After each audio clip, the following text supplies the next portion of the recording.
Well, if you're like me, you care about your car, but you're not the biggest fan of having to get work done on your car. This is where Rhoda comes in. Rhoda is a DMV-based auto shop that makes taking care of your car so easy, it feels like magic. Rhoda has a team of best-in-the-business technicians who can service any make and model across any maintenance or repairs and detailing. With over 1,000 Google reviews, Best Auto Shop on Yelp, and Nextdoor awards, your neighbors are loving Rhoda, and you will too. Rhoda is tremendous. You could book any car service online in under 3 minutes. Rhoda offers free towing or valet. Rhoda literally will pick up your car and bring it to the shop in Rockville, Maryland, service the car, and return it to you. Over 80% of Rhoda services are done on the same day on which they're booked. Rhoda offers price matching, honest flat pricing, and financing. Rhoda offers free inspections on your car and shares everything found via video and pictures. Drivers approve only what they want to. Visit Rhoda.com, that's RODA.com, and use the promo code GALDI20 for 20% off any service. That's Rhoda.com, promo code GALDI20 for 20% off any service.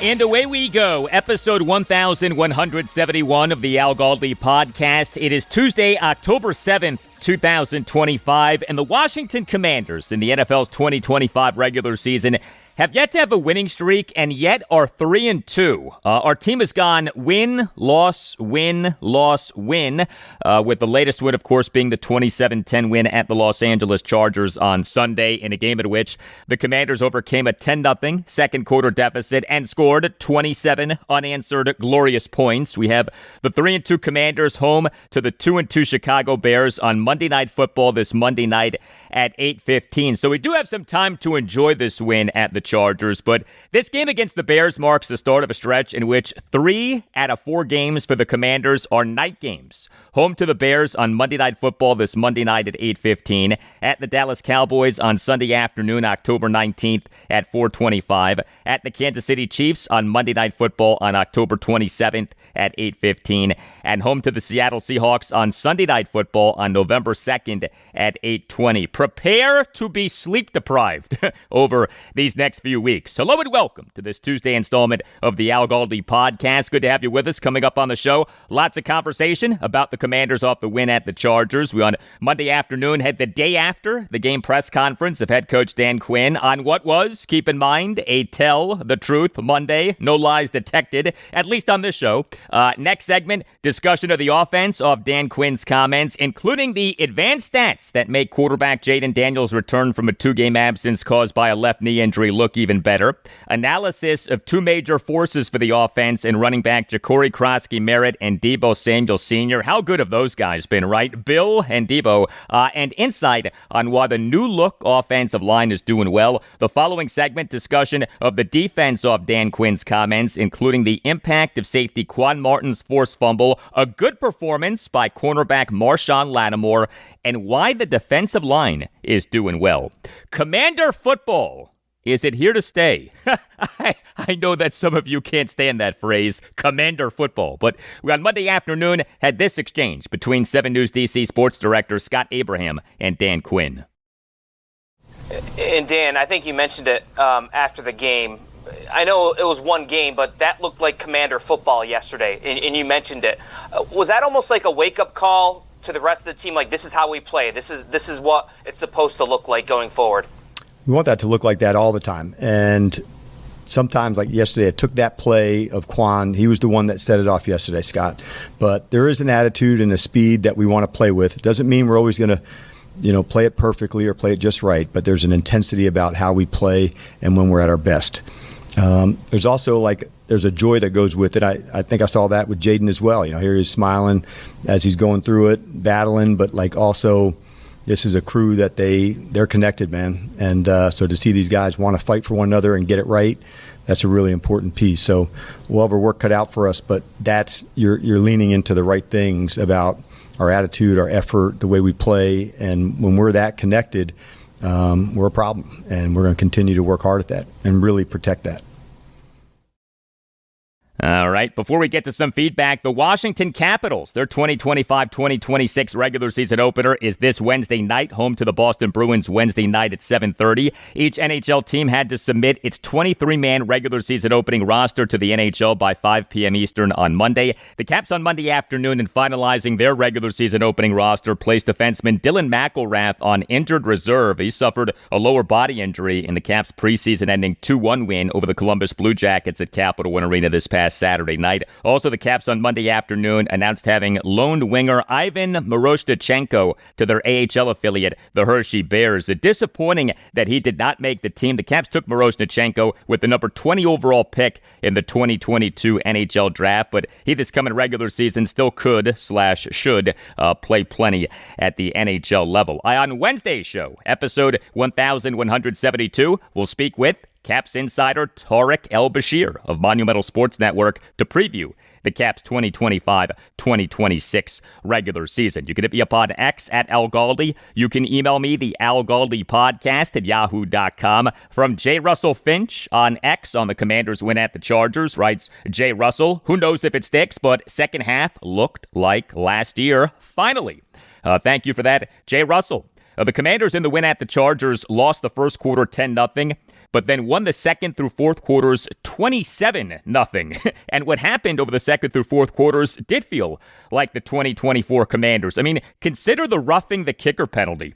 Was that not exactly the kind of fortunate occurrence from which the Commanders benefited so often last season? Now, the Commanders absolutely outplayed the Chargers over the final three quarters of the game, but that roughing the kicker penalty was so reminiscent of so many fortuitous plays for the Commanders last season. 4th and 15 for the Commanders at their 2 with 50 seconds left in the second quarter. Punter Tressway draws a 15-yard roughing the kicker penalty by linebacker Marlo Wax, negating a 57-yard punt return for a touchdown by receiver and punt returner Ladd McConkey, and giving the Commanders a first down off a disastrous previous 3 plays. I mean, what a turn of events that penalty ended up providing. 2 things about the Commanders having not looked much like their 2024 selves so far in this regular season. A, the team already has been hit hard by injury in a way that the team never was last season. B, it's a funny deal. While, yes, the 2025 Commanders have not quite felt like the 2024 Commanders, the Commanders in the 2025 regular season are 3-2 with a point differential of plus 33. They have the 3rd best point differential in the NFC. The wins have been by 15, 17, and 17 points. The losses have been by 9 and 7 points. Now, I do believe that each loss was worse than the final score indicated, but the point differential, which often is more telling than a team's record, is quite good. Feedback on Jacory Croskey-Merritt from Marty Madden on X, writes Marty, so do you think Bill can be the prime running back every contender needs? Thank you for that, Marty. Yes, I do. Assuming that Bill's lost fumble on that first snap of the fourth quarter on Sunday was a one-off and not the start of some fumbling problem, I think that he absolutely can be the RB1 for a contending team, which is what the Commanders are. We see rookie running backs, including backs taken with day 3 picks in NFL drafts, excel all of the time. We had that with the Redskins in the 2012 season, right? With Alfred Morris's spectacular rookie season, 1,613 rushing yards. What a season that was. The franchise record for most rushing yards by a player in a regular season. He did that as a rookie taken in the 6th round of the 2012 NFL draft out of Florida Atlantic. Here we have Bill, a rookie taken in the 7th round of the 2025 NFL draft out of the University of Arizona. I'm not saying that Bill is Alf, but I'm not saying that Bill isn't Alf. Email from Ryder, writes Ryder, hey Al, the way Bill was running gave me glimpses of a Pro Bowl running back from a few years back. Need to start calling him Le'Veon Bill. P.S. Glad the Cleveland Farrell and Benjamin St. Juste revenge game went our way. Longtime listener, Ryder. Thank you for the email and for being a longtime listener, Ryder. Le'Veon Bell at his peak, which was with the Pittsburgh Steelers over the 2014 through 2017 seasons, was so good at being patient, waiting for a hole to develop, and then going through that hole. There may have been running backs who were excellent at that back in the day, but in the modern NFL, Bell is the best back I've seen in terms of patience. Jacory Croskey-Merritt, a.k.a. Bill, a.k.a. Le'Veon Bill, according to Ryder, does have some of that patience. Although to me, what really stands out about Croskey-Merritt is his ability to get to his top speed quickly. Like, his top speed is good, but maybe not elite. But the quickness with which he gets to that top speed seems to be elite. And you combine that with him being a tough, physical, violent runner, and there is a lot to like. And there's also a lot to like with Catering by Uptown, which provides catering to perfection. Whatever event you're planning, especially a wedding, visit cateringbyuptown.com. Mention that Al Galdi sent you and see what Catering by Uptown can do for you. If you are planning a wedding and you're searching for answers, searching for direction, searching for guidance, visit cateringbyuptown.com. Mention that Al Galdi sent you. See what Catering by Uptown can do for you. Catering by Uptown provides both great service and a great price. Catering by Uptown is a family business. It is run by the Pereiras. So they are great Commanders fans, loyal supporters of this podcast. Catering by Uptown specializes in handling everything so that you don't have to. Catering by Uptown understands that special events deserve to be celebrated in style and thus takes care of every detail so that you can enjoy your event. Great service, amazing cuisine, and reliability are the foundation of what makes Catering by Uptown one of the most referred caterers throughout Maryland, Washington, D.C., and Northern Virginia. And know this, if you go to cateringbyuptown.com and click on venues, you can set up your own personal tour of one of Catering by Uptown's premier venues, including outstanding waterfront venues. Catering by Uptown offers the ability to coordinate services at over 100 of the best reception halls, vineyards, farms, historic homes, event venues, banquet facilities, and wedding venues in the area. Visit cateringbyuptown.com and make sure that you mention that Al Galdi sent you. That's cateringbyuptown.com and make sure that you mention that Al Galdi sent you.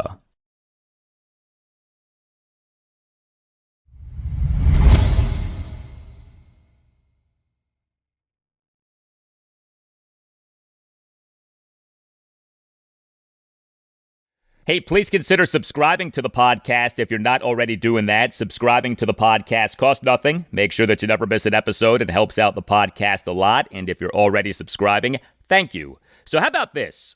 The Washington Commanders now have scored at least 18 points in each of 22 consecutive regular season games. That is the 10th longest such streak in NFL history. A point total of 18. Doesn't seem like a lot of points, right? And that isn't a lot of points. But the Commanders, during their time with Jayden Daniels as QB1, have put together this streak that actually is one of the longer such streaks in NFL history. Next segment, we'll talk Commanders defense off the 27-10 win at the Los Angeles Chargers on Sunday and off head coach Dan Quinn's day after the game press conference on Monday afternoon. But this segment, we talk Commanders offense. And the advanced stats for Jayden Daniels in the win at the Chargers are in, and those stats are quite good. Daniels returned from a 2-game absence caused by a left knee injury that he suffered in the Commanders' 27-18 loss at the Green Bay Packers on Thursday Night Football on September 11th.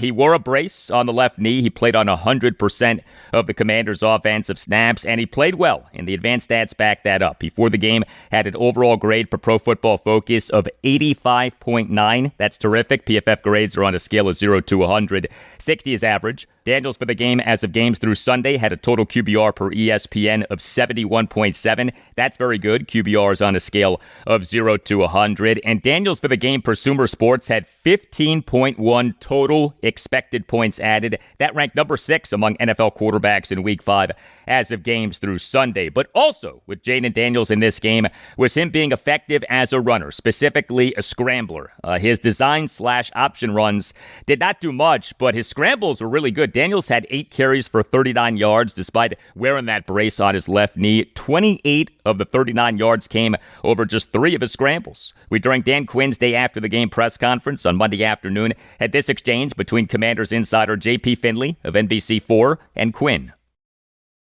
Hey, Dan. Yesterday, it seemed like Jayden was really making an effort to protect himself on some of those runs. You saw the slide and giving himself up. How pleased were you with him showing that maturity, working his way back from the injury? Yeah, we'd all talked about that, JP. Correct to say the only thing worse than being out is not, learning some of the lessons, to say, when is this play over, whether it was throwing the ball away or, going down, I got the yards and get down. And so I thought for me as a coach, that was a good sign to know that it's a super difficult thing to practice. We're not going to hit them in practice. And so these are the moments, and this is where we're going to grow and learn from. And so when do I take my shot? When do I say this play is over? But you're right. I thought for him that was a good sign and a good step in the right direction, knowing, all right, I can play the next down. I can play the next down after that. Yeah, Jayden Daniels in the win at the Chargers did a good job of minimizing the contact that he took. He's going to take some contact. We get that. That's unavoidable given that he's an elite runner as an NFL quarterback. But this balance of taking advantage of the running while minimizing the contact, not an easy balance to strike, but he on Sunday did a good job with the balance. And I tell you, offensive coordinator Cliff Kingsbury clearly was not shy about running Daniels. The Commanders' second offensive snap of the game was a design run for Daniels from -2 yards. Now, assuming that was a called play and not something that Daniels checked to, I mean, wow. Cliff Kingsbury calling a design run like that on the team's second offensive snap of the game. That was something. Jayden Daniels, a rookie sensation for the Commanders last season. Are we seeing running back Jacory Croskey-Merritt, a.k.a. Bill, become a rookie sensation for the team this season? So much praise for Bill off what he did in the win at the Chargers, and justifiably so. He had what was perhaps his coming out game as the Commanders' RB1 had 14 carries for 111 yards, 2 touchdowns, and a lost fumble, and had 2 receptions for 39 yards on 2 targets and playing on 47% of the Commanders' offensive snaps. He, for the game, had an overall grade per Pro Football Focus of 73.9. We, on Monday afternoon, had this exchange between Commanders insider John Keim of ESPN and Dan Quinn. Hey, Dan, what kind of qualities jump out to you when you're watching Bill run the ball or just play? I think it's the change of direction. He's got very good vision, John, inside, but he can really put his foot in the ground and break tackles. There's an element of vision and cuts. I can remember even all the way back through training camp. There it was. There was another play. And I thought he excels really on the inside plays where now he can see things quickly, make a violent cut, and then get north-south. So that's what I see from him. I love this whole running back room. If I could just share for a moment, like the support, and the energy that came from Chris Rodriguez and Jeremy McNichol on the sideline. Like, man, these guys back each other like crazy. It's a really cool group. Yeah, also with Commanders running backs in the win at the Chargers, Chris Rodriguez Jr. had 5 carries for 7 yards and no targets and playing on 25% of the Commanders' offensive snaps. Jeremy McNichols had 1 carry for 6 yards and had 1 reception for 12 yards on 2 targets. He did commit a 5-yard false start penalty. He played on 25% of the Commanders' offensive snaps. And Austin Eckler is on the reserve/injured list on which he was placed on September 15th. This due to a torn Achilles that he suffered in the loss at the Packers. But what is happening with Jacory Croskey-Merritt is exciting. Has Washington found its next great running back? The Commanders took Croskey-Merritt in the 7th round of the 2025 NFL Draft out of the University of Arizona. Took him with the number 245 overall pick in the draft. He was in college football for 6 seasons, 2019 through 2024. He was at Alabama State for 4 seasons, 2019 through 2022. Was at New Mexico for 1 season, 2023, and was at Arizona for 1 season, 2024. He, in the 2024 season, played in just 1 game due to an eligibility issue having to do with how many games he played in during his 2019 redshirt season for Alabama State. But he had a monster 2023 season for New Mexico, 12 games, 189 carries for 1,190 yards and 17 touchdowns. And so you think about what Commanders general manager Adam Peters did here. He had a 2025 NFL draft that was perceived to be loaded at running back, astutely waited until the 7th round to take a running back, took a guy who played in 1 game in the 2024 college football season, and that guy is flourishing. Jacory Croskey-Merritt for this regular season, as of games through Sunday, was number 1 among all qualified players in the NFL in yards per carry at 6.58, and was number 1 among all qualified running backs in the NFL. In the NFL's next-gen stats is rush yards over expected per attempt at 2.17. Is the Commanders' running back by committee approach already over? Has the reign of Bill as the Commanders' RB1 now begun? We on Monday afternoon had this exchange between Commanders insider Howard Fenrich of the Associated Press and Dan Quinn. On Croskey-Merritt, what did you and or Cliff see that made you decide to feature him as much as you did yesterday? I think as the gap schemes continued to have some success, Howard, inside, we leaned right into it. And I thought he had a good week of practice leading into that. And so because of that, we thought, this is some time for him to earn some more. So I think, Howard, it really came from just him improving in the system and then having a great week to go into it. But that's where it led into. It wasn't as intentional as it sounds, but Anthony, I thought, also did a good job saying, okay, this guy's really going. And even after the fumble, he was discouraged and disappointed and say, man, nope, get back. We're going to go fight for this thing again. I loved the way he responded. Yeah, the response to the lost fumble was great. 2nd and 2 for the Commanders at the Chargers' 36. On the first snap of the fourth quarter, Jacory Croskey-Merritt had a lost fumble on a pistol handoff run for -5 yards, but he on the Commanders' game-icing 13-play, 99-yard drive that resulted in Jayden Daniels' 4th and 7, 8-yard shotgun touchdown pass to receiver Deebo Samuel Sr. in the end zone with 1:08 left in the fourth quarter, had 3 carries for 34 yards in responding ever so nicely to that lost fumble. Jacory Croskey-Merritt over the Commanders' first 4 games in this regular season had 29 carries. He in the win at the Chargers had 14 carries, and at his 2 receptions, he had 16 touches over just 28 offensive snaps. Quite the usage rate. We on Monday afternoon had this exchange between 7 News DC sports director Scott Abraham and Dan Quinn. Hey, Dan, with Bill, he had 16 touches on 28 snaps yesterday, and obviously he produced a tremendous amount. Going forward, is this the situation maybe you'd like to utilize him even more? We'll keep digging in, Scott, as we're going to go. I think there's a lot that he can get better. He's going to continue to work. That's the fun part for some of these young players, that you just keep going like this. And even on the mistakes like a fumble, you say, all right, how are you going to grow? How are you going to learn from this? And so we do anticipate him growing and even getting better as it goes. But he's got great support. I like how the line play, the tight ends, in that spot, there's some real run action that's taking place. He's got great support here from Anthony and the other backs. So we're just going to keep developing him, Scott. I'm not putting a limit or a play count on it. We're just going to work our ass off to help him become the best player that he can. And that doesn't happen in 1 week. But as we keep working and we keep working, we're just not backing off on that. And we think there's a lot, of upside and a high ceiling for him. And that is exactly how Dan Quinn should have answered that question. Commit to nothing, express an openness to just about anything.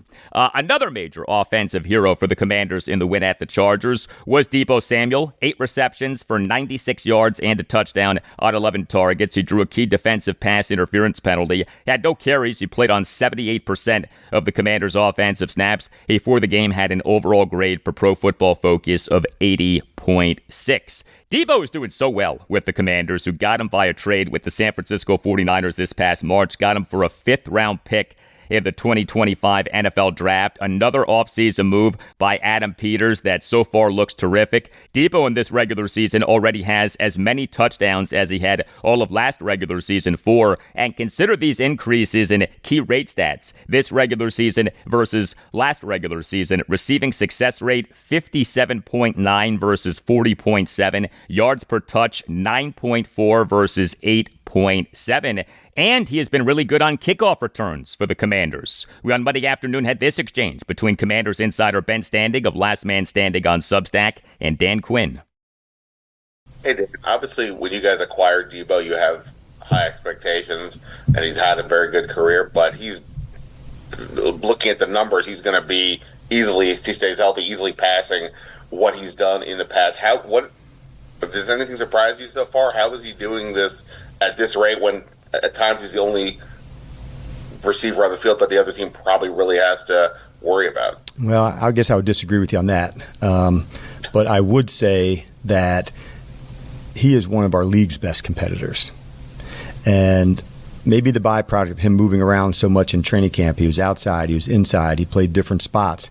I think that training added to him, Ben, because now he's comfortable at all the spots. And he's also in a different system, than he was at San Francisco. And the way they featured him was excellent there and showed all the plays. And so anytime a guy goes to a new spot, there's new wrinkles and things that would happen. It would have been the same if he had been coming from D.C. to San Francisco. And so that's normal. And so finding different things that players can do, it's a big piece of it. But one thing I know, there's a competitive edge to him. And it just reveals itself on game day. It is so much fun to see. And so I love the energy and the toughness that he brings to the team. And, we're going to try to put him in as many spots as we can to make his impact. And he's always down for that.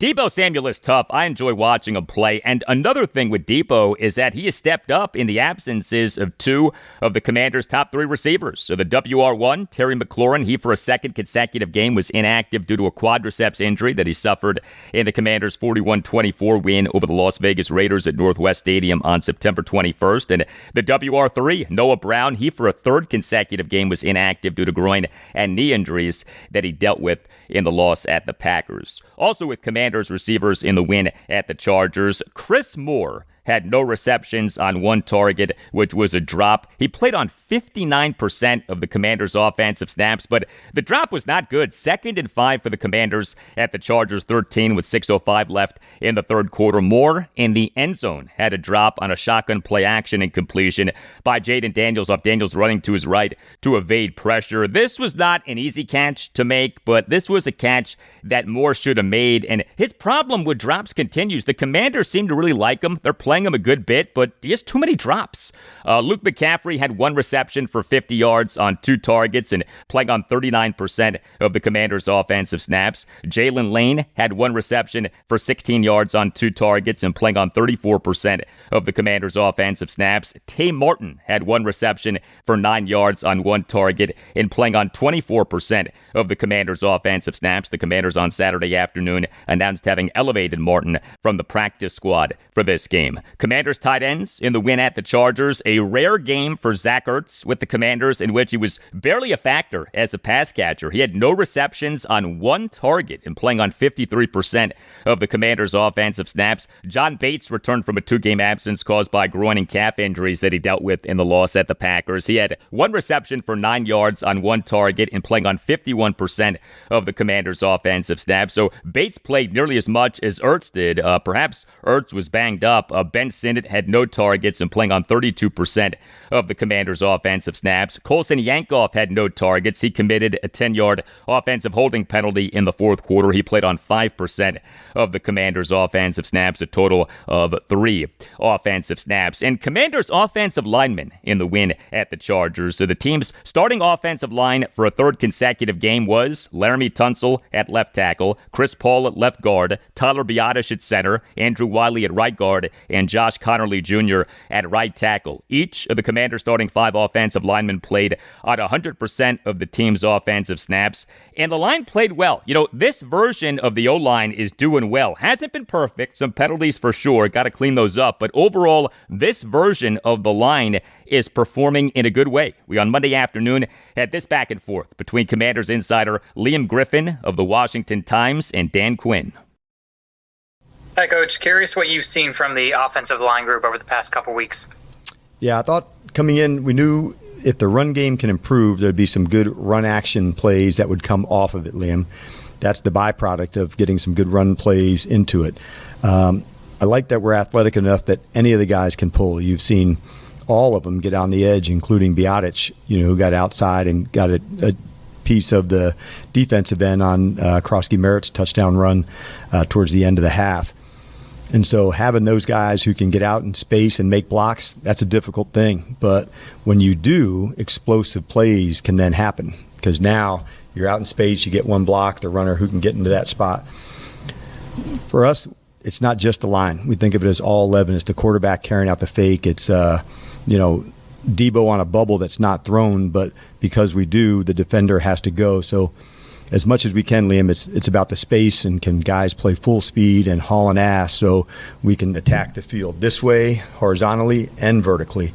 And when you can do that, it can make it tough. And so that's how we play, and the more that we can do of that, the better. That leans right into my next question, which is how does having Jayden back help that run game be more multidimensional? I think because of the fact it's all 11, and we pretty much had the same process with Marcus as well, but it does make you defend the 11th player. It's not just a handoff where, a middle field player or somebody else can now go into. So carrying out the fakes and staying alive into that spot. We also have some throws that come off of our runs, the RPOs that go with it. So we're just going to stay in this attacking mode, Liam, and try to put as much pressure on a defense as we can. But the quarterback in the run game is still a big part of that, even if he's just carrying out a fake, knowing that there is a pull element that could happen on some plays. So we'll stay consistent with that. And they should. The quarterback as a run threat in the modern NFL is here to stay. I mean, we're now 14 years into this era of the read option in the NFL, an era that started in 2011 with Cam Newton as a rookie quarterback for the Carolina Panthers, whose head coach was future Washington head coach Ron Rivera, who, by the way, broadcasted the Commanders' win at the Chargers. So he was part of the national radio call on Sports USA Radio. Growth and development?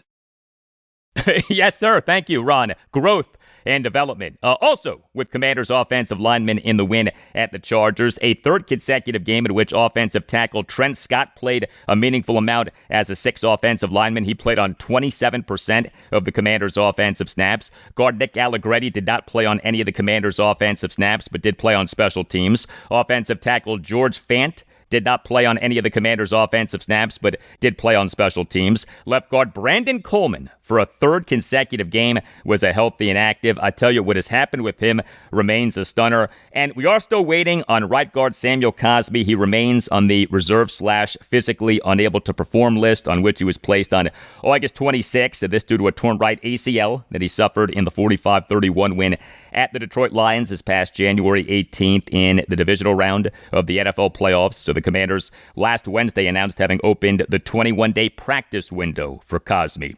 If you are a Commanders fan and you are on Instagram, make sure that you're following WSH on the Daily. The handle is at WSH on the Daily. WSH on the Daily provides outstanding daily Commanders coverage. The page is updated every day, always has a great fresh look.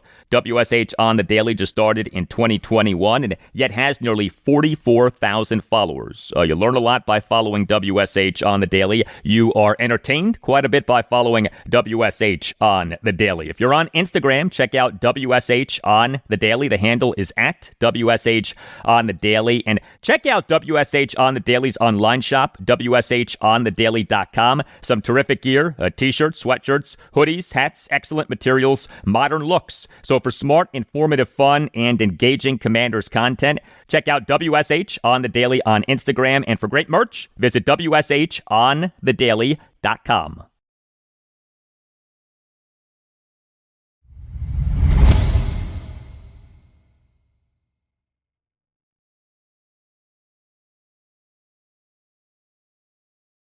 More now on the Washington Commanders off their 27-10 win at the Los Angeles Chargers on Sunday, and off head coach Dan Quinn's day after the game press conference on Monday afternoon. The Quan Martin forced fumble already is taking on mythic proportions. Man, is this getting talked about like a religious experience. The Quan Martin forced fumble. Where were you when the Quan Martin forced fumble happened? But you know what? This was a massive play, and wouldn't it be nice if we ended up looking back on this play as the play that turned the season around? for the Commanders defense. 2nd and 8 for the Chargers at the Commanders' 42 with 8:58 left in the second quarter. Safety Quan Martin had a forced fumble via a hit on receiver Quentin Johnston on a 19-yard reception, and quarterback Marshon Lattimore had the fumble recovery for just the Commanders' second takeaway in the 2025 regular season, and the Commanders went on to score 27 unanswered points in overcoming a 10-0 second quarter deficit, and the defense, starting with that takeaway, was so much better in the game. I am very careful with the concept of momentum. Momentum is a cliche, abstract concept that is impossible to prove or disprove. Momentum so often is retroactive, i.e., you only recognize momentum having changed after the fact, and so you retroactively ascribe the momentum change to something that happened as opposed to in the moment being certain that what just happened was a momentum changer. But that said, if you play sports or have played sports or just follow sports, you know that there is something to this idea of momentum, however you want to define it. And to whatever extent momentum is real, the Quan Martin forced fumble, the religious experience, altered the momentum in this game. This was Dan Quinn during the opening statement of his press conference on Monday afternoon. Sometimes I do talk about winning time moments and the importance of that. It's for us, on like defensively, the 2 minute at the half, or at the end of the game, the 4-minute drive. But today I'd also like to talk really how one play can set it off. And that was Quan Martin, to me, on the forced fumble and the Marshon fumble recovery. Thought it energized our teams, and every once in a while you see a play, and there it is. That's the one. That's something that needed to take place. And sometimes we can expect where it's going to happen or who it's from, but often it's even better when it's kind of the perfect person to do that. I thought Quan really led all day with his play, with his voice, and everyone fed off of that. So it made a lot of sense that he was the one that I thought really set it off. We ended up scoring on that play after that fumble recovery. I thought that was the one. That was the play that set it off for this game, for our team, the energy that it brought. And just thought I'd bring that up. Oftentimes I talk so much about winning time moments, and every once in a while there's just a play that sets off the direction of how the game's going to go for the entire team. And I thought that was the play in this game. So glad to open up to you guys and get started on the day. It says a lot that Dan Quinn made it a point to sing the praises of the Quan Martin forced fumble during the opening statement of the day after the game press conference on Monday afternoon. Quinn puts a lot of thought into his press conference opening statements. With Commander safeties in this win at the Chargers, Quan Martin played on 100% of the Commanders' defensive snaps. Jeremy Reeves played on 100% of the Commanders' defensive snaps. Darnell Savage played on 16% of the Commanders' defensive snaps. Percy Butler returned from a one-game absence caused by a hip injury, but he played on 3% of the Commanders' defensive snaps, a total of just 2 defensive snaps. Tyler Owens did not play on any of the Commanders' defensive snaps, but did play on special teams. And no Will Harris, he's on the reserve/injured list, has been on that since September 22nd. This due to a fractured fibula that he suffered in the 41-24 win over the Las Vegas Raiders at Northwest Stadium on September 21st. While we're talking Commanders defensive backs, can we please discuss cornerback Marshon Lattimore? I have nice things to say about Marshon Lattimore. Let us enjoy that. He, in this win at the Chargers, did well. He played on 99% of the Commanders' defensive snaps, and for the NFL's next-gen stats, allowed just 1 reception for just 6 yards over 41 pass coverage snaps. Tremendous work by Lattimore, who so needed a good game, as we know. We, on Monday afternoon, had this exchange between Commanders insider John Keim of ESPN and Dan Quinn. What did you see from Marshon yesterday? Well, I thought just right from the beginning, he was involved in the whole thing. I thought technique on point, going through the whole system, the fumble recovery. This is a really talented passing offense with the trio that they have and how they feature them. So we knew we'd have our work cut out for them. But I thought the defensive backs in particular, the communication with the linebackers, how they would go about it. They worked hard on that this week against, like I said, a talented offense. And so you could tell they put in the extra into that space. All right. Also with Commanders cornerbacks in the win at the Chargers, Trey Amos played on 97% of the Commanders' defensive snaps. Mikey Sainristil played on 82% of the Commanders' defensive snaps. Noah Igbenogany played on 1% of the Commanders' defensive snaps, a total of just one defensive snap. Antonio Hamilton Sr. did not play on any of the Commanders' defensive snaps, but did play on special teams. The Commanders on October 1st announced having signed Hamilton from the practice squad to the active roster, and Jonathan Jones is on the reserve/injured list on which he was placed on September 17th. This due to a hamstring injury that he suffered in the 27-18 loss at the Green Bay Packers on Thursday Night Football on September 11th.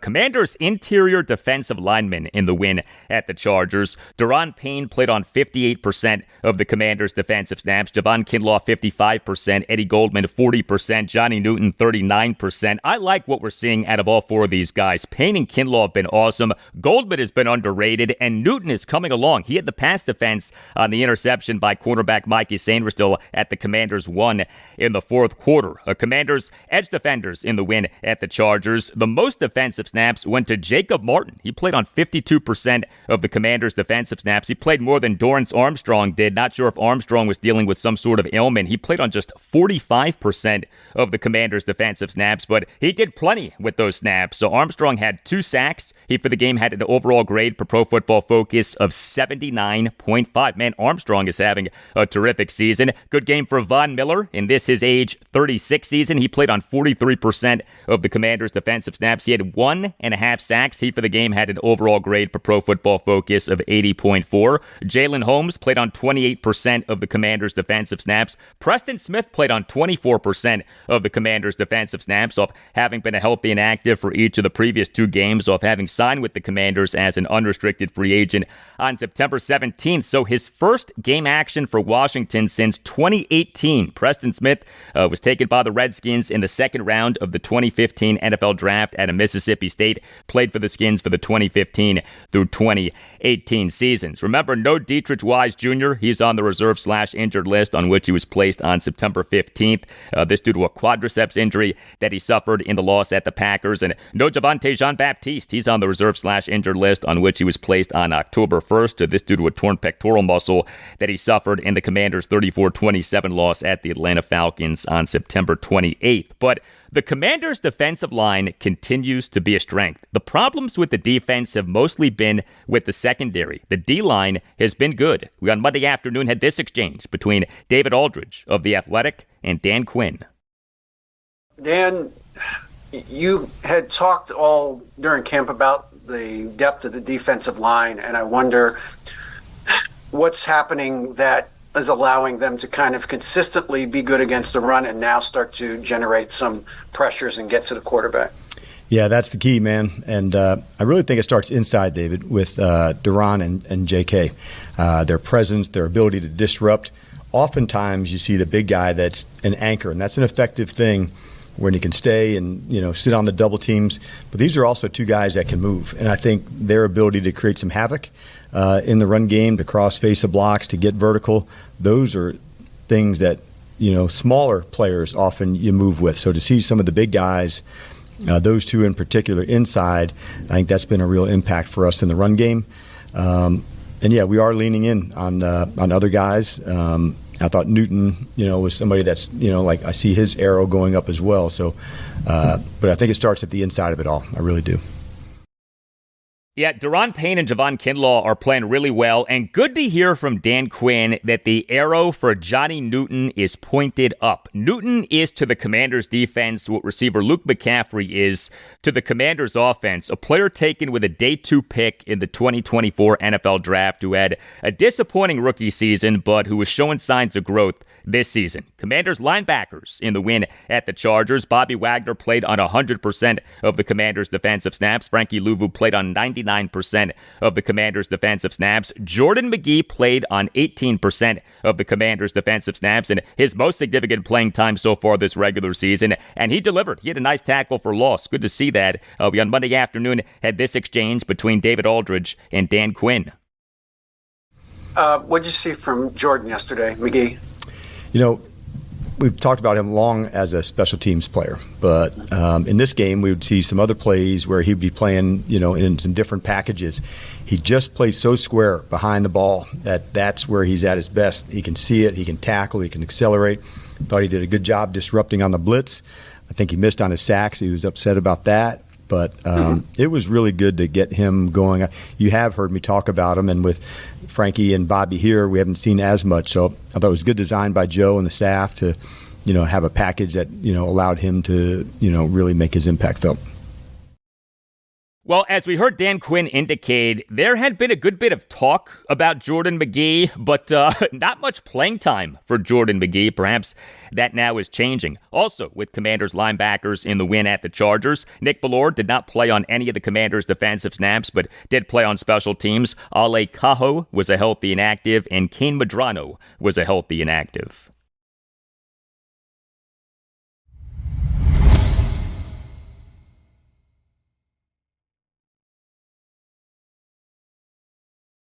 And that'll do it for you and me for now. Keep the feedback coming. You can hit me up on X at Al Galdi. You can email me the Al Galdi podcast at yahoo.com. Wednesday show, episode 1172, will include a lot for you on the Washington Commanders, including a conversation with the radio play-by-play announcer for the Commanders, Bram Weinstein. Also on Wednesday's show, an in-depth preview of the Washington Capitals 2025-2026 regular season, as we'll speak with Caps insider Tarek El-Bashir of Monumental Sports Network. Have a great rest of your Tuesday, and I'll talk to you on Wednesday. Growth and development.